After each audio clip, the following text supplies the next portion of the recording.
Thank you, Honourable Chairperson.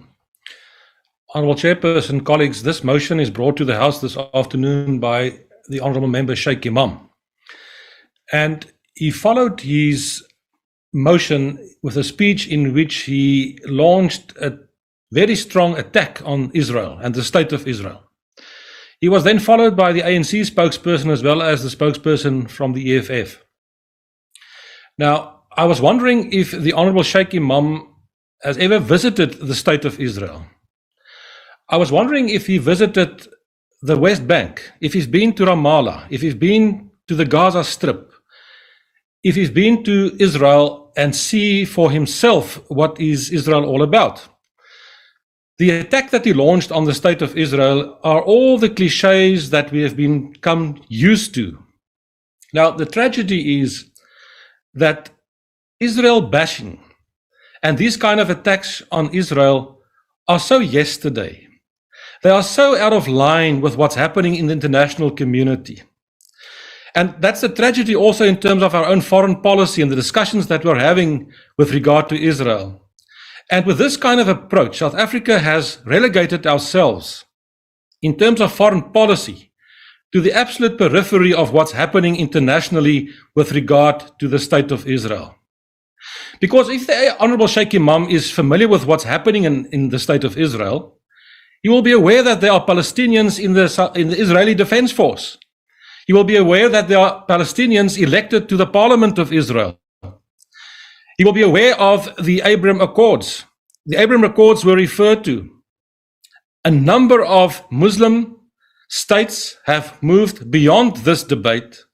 They have normal diplomatic relations now with the state of Israel.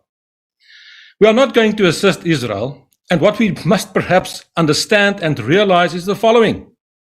Israel does not need South Africa. We need Israel. And if you don't know that, you haven't done your homework. Israel is at the forefront of technological development in the world. They can assist this country tomorrow in terms of our water problems and our infrastructure problems. But by pushing this ideological agenda, we are making ourselves completely irrelevant. And you know what? There are a number of African states, fellow African states, who are not that stupid. Let me give you a list. The following African countries, and there are more, have normal diplomatic ties with the state of Israel to their absolute benefit.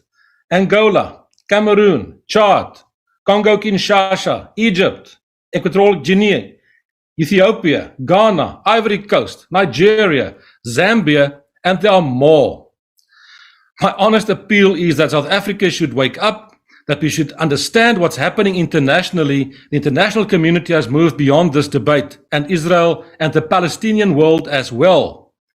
If we really want to assist the people of Palestine, then we should play a role to convince them that they must also understand and move beyond the approach of just trying to be a victim and think then the world is going to assist them. We've moved beyond that. Let's assist the Palestinian people to come to the table, to put on the table and to negotiate, and then we can find a solution in the best interest of all the people in the Middle East. South Africa should move forward and understand that the current debate is so yesterday.